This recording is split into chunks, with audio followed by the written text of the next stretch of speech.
Besançon. Dans le Doubs. Dans le Doubs. Waouh. Et toi? Colmar. Colmar. Ça, c'est loin aussi. Mais Colmar ici ou Colmar... Mais faut bouger un peu, oh. Qui décide à un moment donné d'arriver, de s'installer là et de plus bouger. Ben, pour moi, c'est un problème. On ne bouge plus. D'autant qu'on m'a donné une mission à accomplir. Au crieur. On lui a confié la mission de chuchoter des histoires de trajectoire, transhumance et migration. Les premiers hominidés provençaux arrivent il y a environ 1 million d'années. Une trentaine d'individus, amateurs de pâture rupestre et anthropophages. Ils débarquent du Moyen-Orient. En fait, toute l'humanité, hein, tout entière, débarque du Moyen-Orient. Alors, ils arrivent à pied ou en bateau. Un peu comme à Lampedusa, vous voyez, en ce moment. D'ailleurs, pour à peu près les mêmes raisons. Hein, l'espoir d'une vie meilleure. Est-ce qu'il y a des Érythréens ici? Des Maliens? Non? Je ne sais pas, vous venez d'où, vous? Du pays à 3V. Du pays à 3V. Mais bon, tant pis. Et toi? À Lons. À Lons. Ah, mais c'est vachement loin, à Lons. Et jusqu'ici? Ça va, ça se passe bien? L'intégration, je veux dire. Les papiers? La langue? La langue, c'est dur encore, hein? Un peu, hein? Non, mais bon. Installez-vous! Voilà. J'ai relevé les indices, alors avec des noms sur les boîtes aux lettres, des noms sur les monuments aux morts. Alors j'ai enregistré aussi les témoignages de vivants. Hein, je les ai enregistrés tout à l'heure, vous pourrez les écouter. Au fait, est-ce qu'il y a des racistes dans la salle? Enfin, dans la salle, sur la place. Est-ce qu'il y a des racistes sur la place? J'ai rencontré Liliane. Liliane est arrivée de Nice.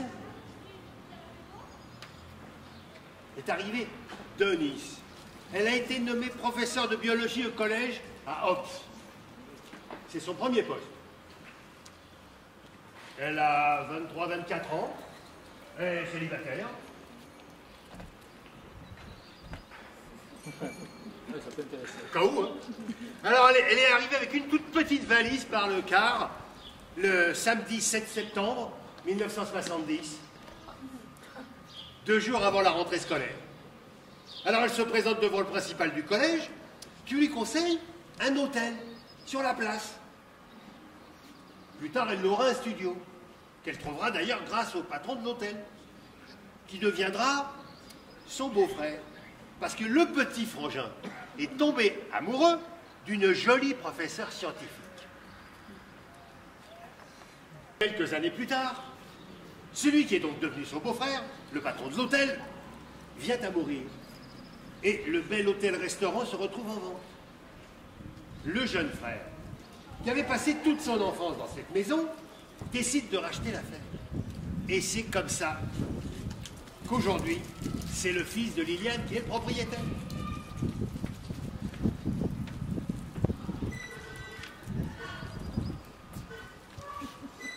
Non mais ils ne se rendent pas compte à quel point l'éducation nationale influence le destin des gens. Voilà, Liliane par exemple aurait pu être nommée à Roubaix. Il y a des gens de Roubaix ici. Vous imaginez Roubaix? Enfin, elle aurait pu se marier avec un garçon boucher. Le fils n'aurait pas été vraiment lui-même, il aurait été plus petit, rosé, les mains dans la chair à saucisse. Alors qu'elle a donné un des plus beaux garçons de tout le Verdon, quoi. Bon. Devant la mairie, à Ops, Liliane devait monter chez Spar, la petite boutique là-haut, là, sur la place, et moi, pendant ce temps-là, je recopiais la liste des noms à consonance étrangère qui étaient gravés sur le monument aux morts.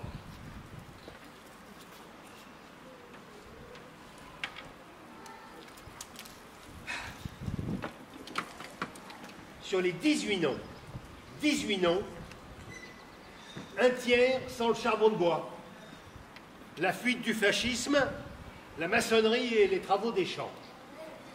On les appelle les babis.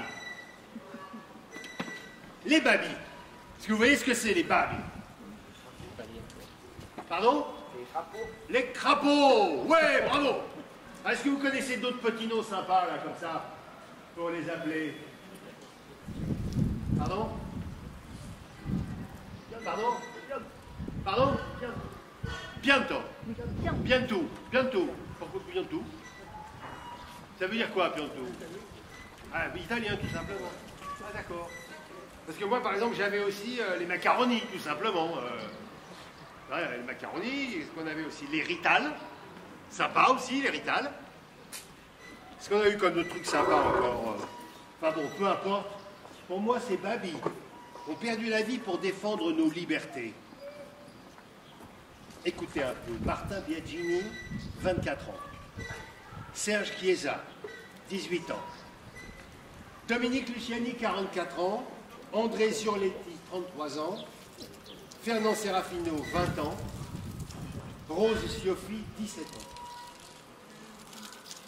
17 ans. On l'appelait Rosette. Rosette, c'était la tante de Robert. Alors Robert, c'est un gaillard comme ça, avec des mains comme des matoires et sacrément bourru, le gars. Il est habillé en chasseur, il répond aux inconnus qu'avec des phrases courtes et serrées. Il ne cherche pas à être accueillant. Sa femme dit même de lui que c'est un vrai paysan. Enfin, il veut bien causer avec moi. Alors il m'a invité chez lui. On a commencé à l'eau, dans le salon. Et on a fini au pastis, dans la cuisine. Archimède, non, pas la baignoire, le grand-père. Quand Archimède quitte l'Italie en 1922, c'est à cause du fascisme. 1922, c'est l'année où Mussolini marche sur Rome. Lui, il est rouge. Robert ne sait pas comment Archimède s'est retrouvé à l'orgue avec sa femme et son petit. Rapidement, la famille s'installe à Ops. Le 30 août 1927, Archimède entre au café du cours. Torne général! Oh, qu'est-ce qu'il y a? Ta femme l'a accouché? Ecco, oui. Aujourd'hui, les jours de la Saint-Fiacre, le saint patron des jardiniers. Alors la petite, on va l'appeler Rose. Rose Sioffi, communiste de père en fille, est agent de liaison dans la résistance. Le 22 juillet 1944, elle accomplit une mission. Quelques semaines avant la libération. Sur la place de l'actuelle mairie, les miliciens et les nazis sont sur les dents. Ils ne savent pas que le débarquement de Provence aura lieu dans 3 semaines. Chut. Mais même, nous le savons. Hein. Alors là, je suis quand même un peu obligé de faire une parenthèse. Parce qu'en fait, le débarquement de Provence fut une sorte de transhumance, mais militaire. Ben oui, c'est l'été, hein, le 15 août, voilà. De l'arrière-pays, de la côte comme ça jusqu'à l'arrière-pays, ils sont environ 50 à 300 000 soldats américains arrivés par bateau qui sont là pour bouter le nazi hors de France, enfin hors du sud.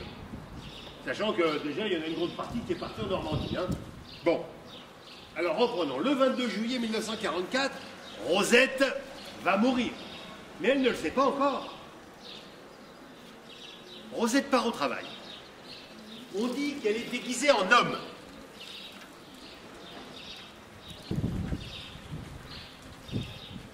En fait, on dit qu'elle est déguisée en homme juste parce qu'elle a un pantalon. Voilà. En fait, elle a un pantalon parce qu'elle part travailler dans les champs pour bourgeonner les vignes. fait, c'est pas du tout la saison pour les bourgeonner les vignes. En même temps, moi, je suis pas responsable des histoires qu'on raconte. Hein. Donc moi, bah ouais, je suis transmetteur, moi. Bon, sur la place, donc, disais-je, il y a des nazis, ou des miliciens, ou les deux. Alors Rosette tente de se cacher dans l'actuelle perception, où selon les versions, elle saute par la fenêtre du bâtiment, qui était l'école à l'époque. Là, quelqu'un tire.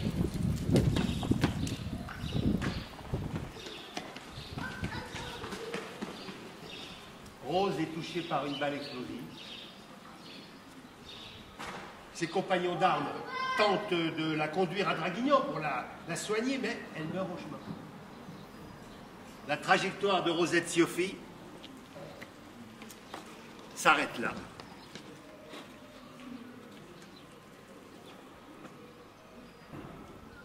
Robert se demande si les jeunes d'aujourd'hui auraient autant de courage. Alors, Robert a toujours une rancœur. Hein. Les Allemands, lui, il les aime pas trop.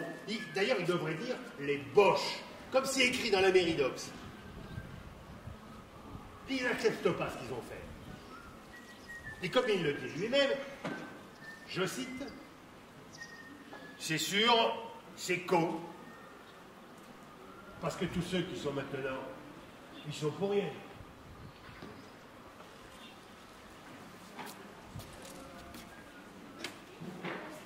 À ma gauche, un restaurant marocain. À ma droite, l'épicerie Gare du Nord, des Hollandais. Un petit peu plus loin, un restaurant tenu par un Argentin. Encore une boutique de bijoux tenue par une Afghane. Il y a des Belges, des Allemands, des Suisses, des Espagnols, des Marocains, des Algériens. La boulangerie, par exemple, elle est tenue par des Anglais. Ils viennent manger le pain des Français qui disent comme ça. Le libraire, lui, Cédric, il est originaire de Pougny-Hérisson. Ils sont bien ici. Ils aiment le Verdon. Et ils n'ont absolument pas l'intention de s'en aller. Voilà. Alors que ceux qui souhaitent les voir partir sachent qu'en France, et figurez-vous qu'il en va exactement de même partout, y compris dans le Verdon, les étrangers rapportent. Ils consomment, payent des cotisations sociales, des taxes, des impôts. Et voilà. Ce qu'ils rapportent à l'État, c'est 61 milliards. Hein, contre ce qu'il coûte à l'État, 48 milliards. Donc en fait, quand on fait la différence... aidez-moi. Qui c'est qui est bon là au calcul mental? 61 moins 48. 61 moins 48. Enfin, il y avait quelqu'un qui va écrire. Les enfants. 13 milliards pour l'État. Bravo. Voilà, 13. Et juste après 13, qu'est-ce qu'il y a? 14. Eh ouais, en 14, jusqu'en 18, une guerre tue 1 300 000 hommes. C'est du monde, hein. Des militaires morts pour la France. Le pays a besoin d'hommes. Alors, en 1920, 300 000 étrangers sont invités à venir travailler dans nos champs et dans nos usines. Alors, ils viennent d'Afrique du Nord, ils viennent du Tonkin, d'Italie, il y a aussi des Russes, des Arméniens, des Polonais. Et en comparaison, en 2010, ils sont 200 000. Mais 100 000 personnes quittent la France. Moi, ce ne sont pas que des retours au pays, hein. Non, non, il y a aussi des Français qui partent à l'étranger. Mais ce ne sont pas des immigrés, eux. Comment on les appelle d'ailleurs, les Français, là? Le blanc, à l'étranger. On l'appelle un expat. Bravo. Ça fait 2 fois que vous gagnez ce soir. On dit comme ça, dans la langue française, c'est merveilleux. L'étranger est étrange. Alors que le français, il est franc. Et ouais. Non, ça, c'est des trucs qu'on trouve dans les médiathèques. Moi, j'adore les médiathèques. D'ailleurs, ici, il y a une médiathèque tout le temps. Vous allez voir, il y a un rayon CD, compact disque, hein, section chansons françaises, c'est une merveille. On trouve tout, par exemple, je sais pas, l'intégrale d'Yves Montand. Ivo Livi, hein, de son vrai nom, en italien. Voilà, qui c'est qu'on a encore Ah oui, il y a aussi tout Charles Aznavour, vous allez voir. Ah, Aznavour, il n'est pas irlandais, non, non, non. Arménien, hein, c'est ça. Il y a Mouloudji. Tiens, Mouloudji, devinette. À votre avis, il vient d'où, Mouloudji? Kabylie. Kabyle. Bravo, faut parler plus fort, on est dehors. Hein. Qui en a? Barbara. Tiens, Barbara. Vous connaissez Barbara? Barbara, elle est russe. Jacques Brel, belge. Nana Mouskouri. Voilà, Félix Leclerc. Voilà, Sylvie Vartan. Ah, ça, Sylvie Vartan, c'est compliqué. Bulgare. Alors, voilà, en fait, elle est française, d'origine bulgare, née d'un père bulgare d'origine arménienne et d'une mère bulgare d'origine hongroise. Difficile, hein? Non, mais c'est... Bon. Et en fait, j'ai posé la même question dans la rue à des passants. Est-ce qu'il y a des racistes dans le Verdon? Dans. Alors en fait, j'ai eu 3 types de réponses. Alors la première, c'est... Quoi? Non. Non. Non. Bon. Alors la deuxième, c'était... Oh oui. Oui. Et qui balance des noms. Et la troisième a carrément provoqué la fuite de la personne que j'étais en train d'interviewer. Un Comorien, Abdoulaye, un Comorien qui habite à Gréoux. Abdoulaye m'a dit « Oh non, on n'en parle pas !» Et il rigolait. Mais il est parti en courant quand même.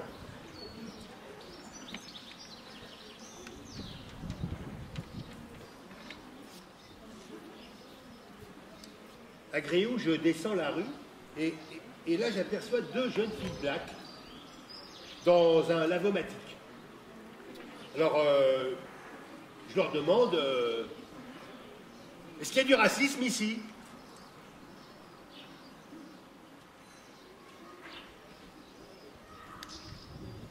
Qu'est-ce qu'il veut, lui?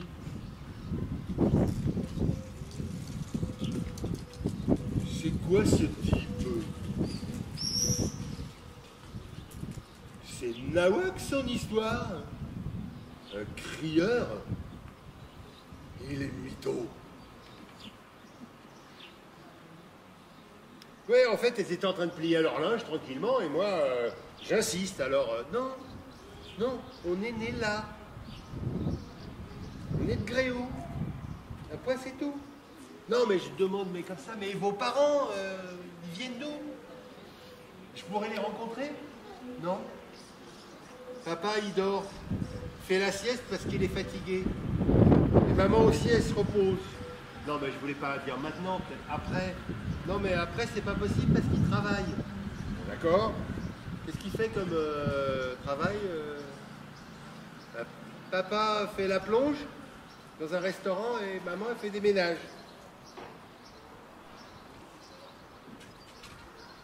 Développer.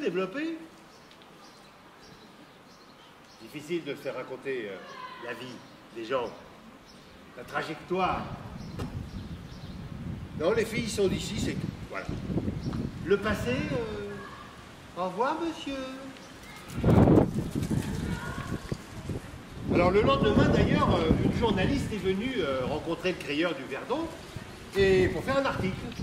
Alors, quand je lui ai dit que j'avais, moi, rencontré un Comorien, elle m'a dit « Ah oui, le Comorien. Ah oui. Il est cuisinier dans un restaurant. » Et là, moi, je me suis demandé s'il était plongeur ou cuisinier. Parce que, c'est vrai, c'est pas tout à fait le même statut quand même. Non? Ah bon, d'accord. Bon, question cuisine. La France est réputée pour sa cuisine. Vous êtes d'accord? Hein? Alors, d'après les sondages, pour les étrangers, c'est en France que l'on prépare le meilleur couscous. C'est vrai, hein? D'ailleurs, le couscous est un des plats préférés des Français. Avant le cassoulet, avant la choucroute, avant le gratin dauphinois.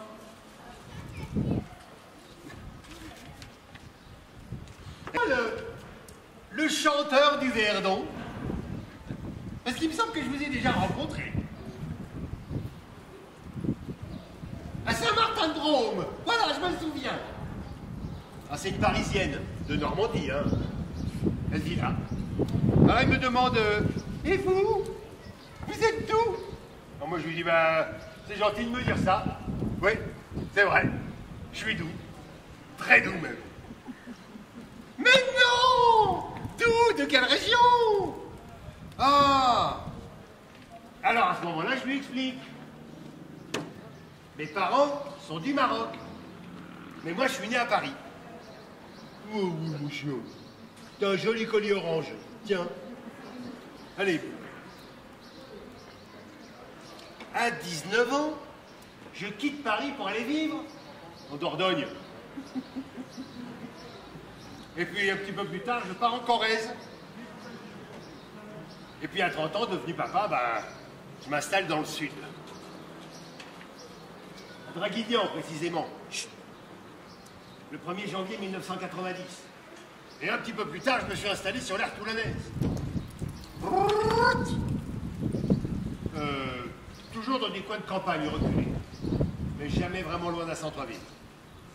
Alors, qui suis-je? Bah, je suis français, citoyen, laïque, juif, arabe, circoncis, non-croyant, non-pratiquant. J'aime être entouré de nature. Mais j'aime les gens. Je suis curieux de tout. J'aime marcher, j'aime la peinture, j'aime le cinéma, l'astrophysique et le jazz.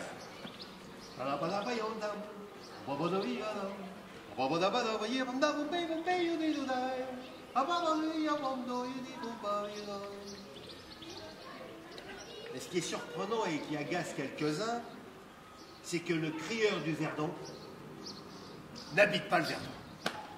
Et ouais. En vérité, moi, je demande l'asile politique.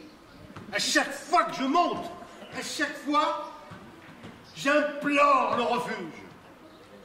Et il pourrait bien me prendre de temps en temps. Non. Je représente quoi? 0,000 combien de la population? Mais tu viens quand tu veux. Et j'ai croisé des vrais Provençaux. De souche, hein. Par exemple, Sabine, elle est née à Martigues. Non, mais sa grand-mère, elle était de Saint-Martin-de-Drôme. Mais l'arrière-grand-mère, elle était italienne. C'est bon. Et l'autre arrière-grand-mère était espagnole. Alors, tu vois, bon. Eh, la Provence est une terre d'asile, voilà. Lionel, par exemple, j'ai croisé Lionel. Lui, c'est un vrai Provençal de souche. On peut en monter jusqu'en 1512, qu'il me dit. Et puis, au troisième pastis, il m'annonce que s'il mesure 1,83 m, c'est parce que sa grand-mère est ukrainienne. Eh ouais.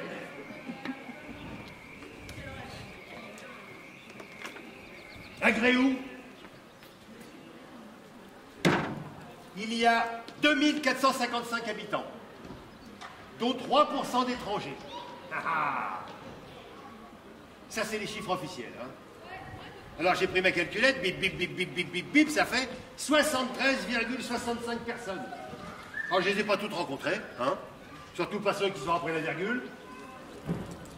Mais parallèlement, il faut savoir qu'il y a 3000 curistes qui viennent chaque jour de toute la France. Ça, c'est une transhumance, financée par la sécurité sociale. Pendant 11 mois, c'est un flot, un déversement, un écoulement continu vers les piscines. L'Office du tourisme accueille 125 000 personnes par an. Alors, il faut les loger. Voilà. Alors, vous avez des immeubles, des hôtels, des chambres d'hôtes, des immeubles, d'autres hôtels. Après, il faut les nourrir. Alors, il y a des épiceries, des restaurants, des supérettes, des restaurants et des tables d'hôtes. Voilà. Mais les journées sont un peu longues. Alors, comme la cure dure 2 à 3 semaines, vous voyez, il y a la piscine chaude.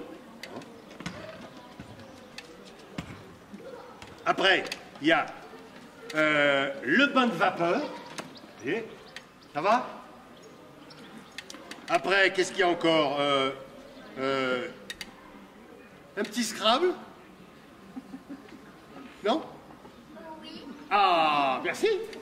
Alors après le Scrabble, qu'est-ce qu'on a? La piscine souffrée, donc, hein, c'est pas mal aussi. Oui. Qu'est-ce qu'on a après? Les massages, Oui. la sieste, Oui. la boue, Oui. le Karcher, après la boue toujours. Ça vous dit un deuxième petit Scrabble? Oui. Avant la visite médicale, hein? Oui. Bref, comme on est à 2 doigts de la cure d'ennui, alors il faut chatouiller le curiste là où ça le démange. Médiathèque, on a vu ça tout à l'heure. Cinéma, théâtre, café-théâtre, karaoké. Et pour achever de tondre le mouton, un casino. Eh ben oui, 3000 curistes par jour. Vous vous rendez compte du pognon qui a à se faire sur le dos du psoriasis, de l'arthrose et de la sinusite? Alors quand ils sont plumés comme des pigeons, il ne leur reste plus que les trucs gratuits, vous voyez? Par exemple, moi je sais pas, moi il y a les gorges du Verdon. Oui. Oui. Il y a les lacs. La randonnée. Les villages pittoresques. Les pigeonniers. Non. Tiens, les pigeonniers, justement. Non. Il y a le Luberon. Mais bon, au marché, quoi, c'est loin. Puis avec cette tendinite, là, bah, de toute façon, ils sont pas accueillants, les Provençaux. Hein. Oh. Pas encore heureux que la cure, ça marche bien. C'est pas vrai. Hein? C'est pas- Et tout ça, c'est pas moi qui parle. Au fait, bah si, c'est moi qui parle, mais le crieur prête sa voix. Vous voyez? Parce que je suis d'accord, c'est pas sympa de taper comme ça sur Gréoux, les curistes et tout ça. Moi, j'y suis allé plusieurs fois à Gréoux. Hein. J'ai été toujours super bien accueilli. Bah, c'est comme Cadarache, par exemple. C'est pareil, c'est des emplois, des taxes, des impôts, des maisons habitées avec des enfants qui vivent dedans. Ils vont à l'école, ben voilà. Alors pour reprendre une parole qu'on m'a dit, comme ça, là, le Verdon n'est pas une réserve d'Indiens. Non, non, non, non, non. Mais ça, là, ce que je viens de dire, c'est pas moi non plus qui le dis, hein. Ben, c'est moi, mais c'est pas moi. Ah. Eh ben, j'ai croisé Guillaume, figure-toi. Guillaume, viens ici. Oui? Tu t'appelles pas Guillaume? Ah non, Depuis quand? je viens quand même. Mais on me dit rien, moi. Alors, il s'appelle pas Guillaume? Ben viens, allons. Non, c'est pas Guillaume. Comment vas-tu, Guillaume? Alors, Guillaume, tu vois, on va te confier une mission importante qui consiste à traduire pour les personnes malentendantes. Avec des signes. Oui, parce que normalement, le crieur, il crie, si tu veux. Donc, ils entendent. Mais là, on m'a dit, il faut chuchoter. Donc, j'ai besoin de ton aide. Ça marche? Alors, attention, c'est parti. Je m'inscris en faux. Vas-y, traduis. Alors, donc, je reprends. Je m'inscris en faux. Vas-y. Voilà. Contre les accusations reçues ici. Ah, bah ouais, mais mon vieux, t'es traducteur ou t'es pas traducteur? Amateur. Bon, mais c'est bien, continue, vas-y. Mais c'était bien parti, allez. Donc, tu t'inscris en faux contre les accusations. Les accusations, pardon. Les accusations, voilà. Reçues ici, par exemple. Tu vois, tu peux faire des trucs comme ça. Hein. La Provence. Vas-y, traduis. La Provence. La Provence, voilà, a toujours été un pays d'accueil. Oui, et elle le reste. Et elle le reste, oui, je sais pas, par exemple. Les résidences secondaires, non, elle le reste, au-delà des invasions. Au-delà des invasions. Eh ben ouais, mais dur, c'est ce dur, texte. c'est dur. Tu veux le texte? Est-ce qu'il y a des malentendants? Il y a des gens qui entendent mal? Non. Non. Tu vois? Il y en a une. Alors au moins tu le fais pour elle. Allez, vas-y. Je vais t'aider. Tu vas voir. Et elle ne reste au-delà des invasions de ces 50 avec les mains comme ça, 50 dernières années, les résidences secondaires, les mentalités de petits blancs, les petits blancs comme ça, petits blancs, qu'est-ce qu'il y a chez certains? Nombre de néo-provençaux, alors néo, hein, provençaux, voilà, qui ont importé ici leurs angoisses citadines. Citadines. C'est comme ça, tu vois? Vas-y, continue. Leurs angoisses citadines, nordistes ou pieds-noiresques. Alors, pieds-noiresques, voilà. Eh ben oui, de toute origine. Il existe, vas-y, il existe en Provence, écarte un peu, voilà, en Provence, une sociabilité que les nouveaux arrivants, oui, mais ceux-là, c'est les nouveaux. Les nouveaux arrivants ont le plus souvent le bon goût d'apprendre à connaître avant de cracher dans la soupe au pesto. Halte aux idées reçues. Merci. C'est pas facile, hein? Merci Guillaume. Oui, excuse-moi. Bon, moi j'ai remis mes pieds sur la route.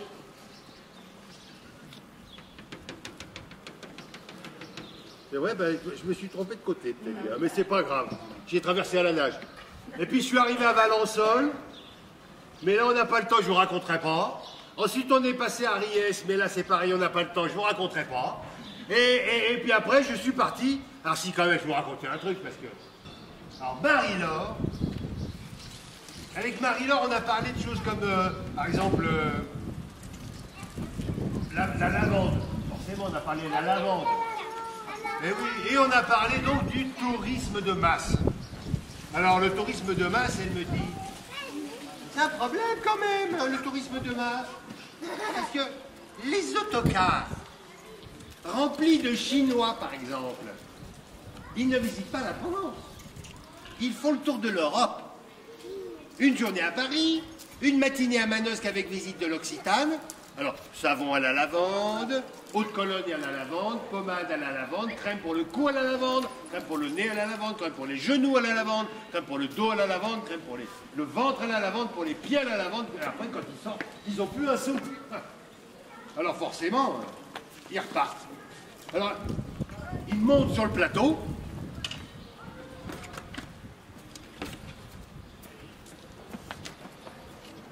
Et dès qu'il y a un champ de lavande, hop, l'autocar s'arrête au milieu de la route, ils descendent avec des appareils photo, hein, et ils se mettent en tenue de mariage, très important, une tenue de mariage, et à ce moment-là, clic, clic, clic, clic, clic, clic, clic. C'est vrai quand même. C'est fou ça. Ils ne visitent pas la Provence. Pourquoi ils ne goûtent pas l'aïoli, la tapenade, la daube? En fait, les Chinois ne découvrent pas la Provence. Ils sortent du bus, ils prennent 3 photos, ils mangent 2 nems sur place, parce qu'en plus les mecs ils ont ouvert des boutiques de nems, là où ils arrêtent les autocars sur la route. Et après, qu'est-ce qu'il faut? Ils reprennent le TGV, et hop, puis après l'avion pour Rome. Oh, direction au bout du monde.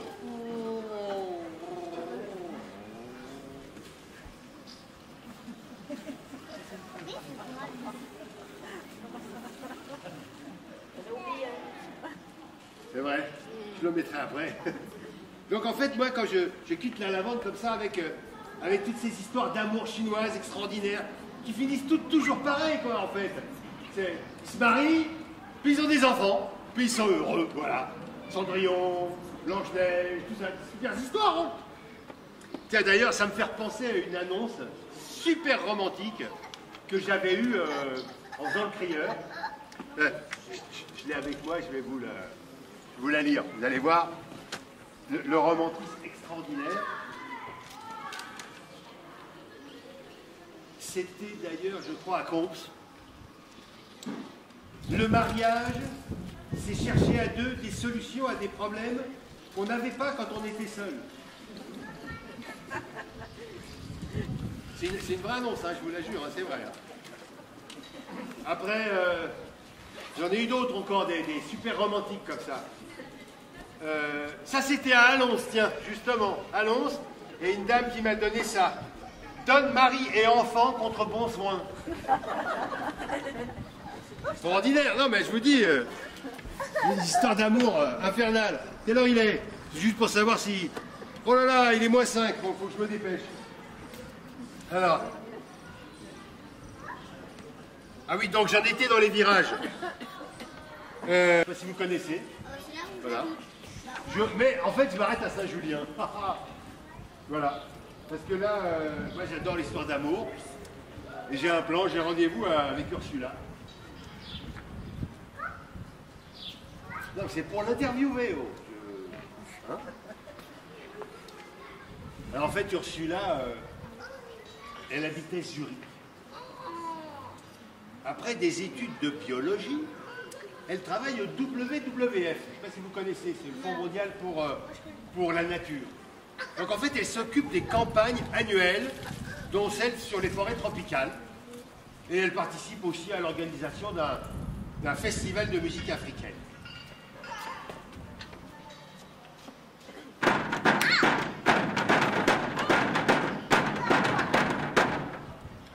Donc là, elle connaît très bien la forêt tropicale, mais elle n'y a jamais mis les pieds.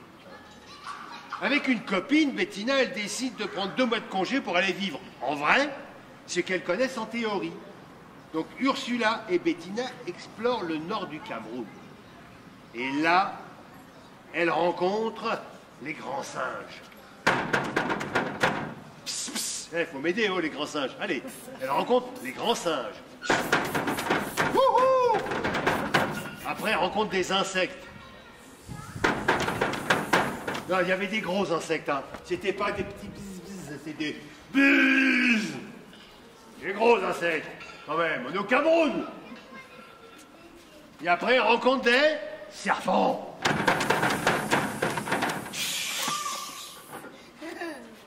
Voilà. Non, c'est pas fini. Mais en fait, qu'est-ce qu'elle cherche? Qu'est-ce qu'elle cherche? Elle cherche un guide pour faire l'ascension du mont Cameroun.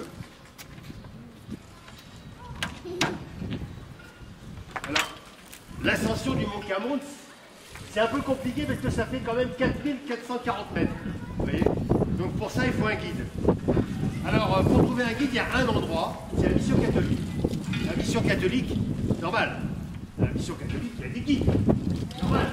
Spirituel, mais il se passe que il y avait aussi d'autres Français qui sont allés comme ça à la mission catholique, cherchant éventuellement des guides eux aussi pour faire l'ascension du mont Cameroun. Donc, et c'est là qu'elle rencontre, en fait on ne se souviendra que de Didier, parce que lui au moins il est beau, il est jeune, il est amoureux de la nature, comme Ursula. Donc le futur couple franco-suisse ascensionne. En 4440 mètres, ça laisse le temps de faire connaissance. Et puis après, ils descensionnent, vous voyez, en se donnant la main. Pour s'aider à cause des grosses pierres, ils disent. Ah, enfin bon. Et puis vous savez ce qui se passe quand il y a coup de foudre. Hein, on va se retrouver, de se revoir. Voilà, jusqu'au jour où il faut choisir entre Zurich et le petit village d'Angle. Juste là, d'où Didier est originaire. Alors la maison de Didier est entourée d'une nature à couper le souffle. C'est rude, c'est isolé, c'est sauvage, c'est loin de tout. Et quoi, c'est le sud, quoi, enfin, par rapport à Zurich. Même si on chauffe 11 mois sur 12. Mais, d'ailleurs, il y a un dicton à Angle qui dit, à propos des nouveaux qui s'installent, on dit « Laissons passer l'hiver ». C'est après le premier hiver qu'on sait si vous allez rester.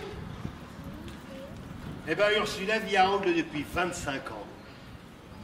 Et c'est chez elle qu'elle me raconte son histoire, tout en buvant un café et en me nommant chaque colline qui entoure la maison. Ça, c'était l'histoire du petit village d'Angle. Je ne sais pas s'il y a un S ou... Ouais. Eh oui, il y a plusieurs angles. Voilà. C'est pour ça. Normalement, j'aurais dû aussi vous raconter l'histoire d'une autre princesse, celle de Cecilia, qui est arrivée de Buenos Aires. Mais comme l'horloge a déjà sonné, il a fallu que je coupe déjà beaucoup, mais je vais couper cette histoire. Tant pis, vous ne l'écouterez pas. C'était une belle histoire. Il faudra venir ailleurs, la prochaine fois quand je la jouerai. Il n'empêche que moi, j'ai quand même beaucoup le sourire en repensant à toutes ces histoires qu'on m'a racontées, qui sont en fait de tous ceux que j'ai rencontrés. Il y a, bah voilà, hein, Buenos Aires. Il y a ici, tiens, une draille, parce que la transhumance, c'est aussi les drailles. Il y a les livres aussi, par exemple. Tiens, L'amant du poivre d'âne de Pierre Magnan raconte magnifiquement de beaux moments de transhumance. Et la difficulté, parce que les transhumants étaient aimés par les gens d'en haut et par les gens d'en bas, mais ils étaient tout à fait redoutés par tous ceux qui étaient au milieu. Parce qu'en fait, du crottin, tout le monde en avait déjà largement, sont contents. Mais eux, quand ils passaient, ils bouffaient tout. Ils racontent que les boutons rentraient dans les maisons, dans les caves, les greniers. Ils étouffaient les poules.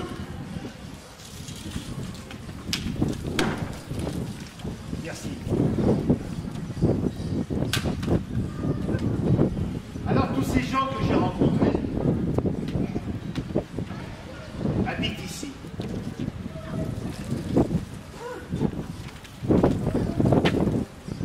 Alors, pour beaucoup, j'ai des aimants, mais avec le vent, ça tient plus. Par exemple, tous ces gens qui sont venus d'ailleurs ont un peu cherché à trouver le paradis à eux. Je pense à Olivier et Sophie, qui ont quitté hier, sur la côte, et qui ont trouvé leur... ils se sont fait un pari, ils ont dit on va chercher partout, on va faire pendant tout l'été les campings, et on va trouver notre petit paradis. Leur paradis, ils l'ont trouvé au Salles-sur-Verdon, et donc depuis un paquet d'années, maintenant ils y sont installés. Je pense à Carole, qui a quitté le cercle de Mafat de l'île de la Réunion, et qui s'est installé ici à Clumont. Je pense à Jean, l'Andalou, qui est un passionné d'arbres, à Lorena, la bibliothécaire d'origine italienne du côté paternel et du côté de Canjuers, du côté maternel, virée elle aussi par des histoires militaires. Je pense à Tonin, qui a perdu tant de copains, dont les noms, eux aussi, sont gravés sur les monuments, etc., etc. J'ai rencontré beaucoup de gens. Mais je pense aussi à tous ceux qui sont partis et que je n'ai pas rencontrés. Mais je pense aussi à tous ceux qui sont d'ici, les deux souches qui nous accueillent. Au Bourguet, par exemple, j'ai été invité à un banquet. Et à ce banquet, j'ai appris que pendant la Seconde Guerre mondiale, une famille juive avait été cachée au Bourguet par Madame Chauvin. Voilà, sans son aide, la trajectoire de la famille Talon se serait brisée sur le vieux port de Marseille en septembre 1943, arrêté par la police de Bousquet. Demain, c'est la dernière page. Tant pis, je ne colle pas mes boîtes aux lettres, il y a trop de vent. Demain, nos enfants, petits-enfants, arrière-petits-enfants, se poseront les mêmes questions. Rester ou partir? Pourquoi vivre là? En fait, dans 50 ans, nous vivrons et travaillerons en lien direct avec les villes. L'opposition urbain-rurale aura complètement perdu son sens. Le 21e siècle sera le siècle du retour des grandes transhumances. Et ça a déjà commencé. Nous recevrons, pour une installation durable, l'étranger avec un grand E. Le vrai. Hein? D'ailleurs, en anglais, étranger se dit alien. Vous vous souvenez du film? Alors, les aliens sont des extraterrestres agressifs. En vérité, ils sont petits, la tête un peu grosse, mais très serviables, super polis. Ils consomment local, ils apprécient particulièrement la pomme de terre de l'Artubie. Je sais pas, vous vous souvenez du 1er juillet 1965? Nos anciens. 1er juillet 1965. Ce matin-là, ils sont partis de bonne heure. Très bonne heure. En chemin, ils se posent un peu pour laisser refroidir le moteur de la soucoupe volante. Oh. Maurice Masse les accueille dans son champ de lavande, derrière le clapier. Oh! Mais qu'est-ce que vous foutez là? Alors, ils ont gargouillé un truc dans leur langue, sur les Provençaux, et puis ils sont repartis.